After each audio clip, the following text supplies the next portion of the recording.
सीतापुर गांव में रमेश अपनी बेटी सरला के साथ रहता था। वो अपनी जमीन बेचकर सरला को शहर पढ़ने भेज देता है। उसी गांव में केशव नाम का एक लालची और घमंडी जमींदार रहता था।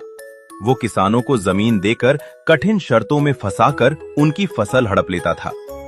मजबूरी में रमेश भी उसकी जमीन पर खेती करता है, लेकिन फसल तैयार होते ही जमींदार कागज दिखाकर सारी फसल ले जाता है। रमेश बहुत दुखी हो जाता है। जब सरला शहर से लौटती है तो पिता से पूरी बात जानती है। वह जमींदार के पास जाकर खेती के लिए जमीन मांगती है। जमींदार शर्त रखता है, ऊपर का हिस्सा उसका और नीचे का सरला का। सरला आलू उगाती है। फसल के समय जमींदार हैरान रह जाता है, क्योंकि आलू नीचे उगते हैं और सारा फायदा सरला को मिलता है। फिर जमींदार दूसरी शर्त रखता है, नीचे का हिस्सा उसका, ऊपर का सरला का। इस बार सरला गेहूं बोती है और ऊपर का हिस्सा लेकर चली जाती है। तिल मिलाकर जमींदार तीसरी शर्त रखता है, ऊपर और नीचे उसका, बीच का सरला का।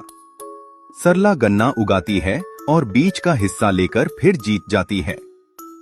अब जमींदार को अपनी गलती का एहसास होता है और वह किसी किसान के साथ अन्याय नहीं करता।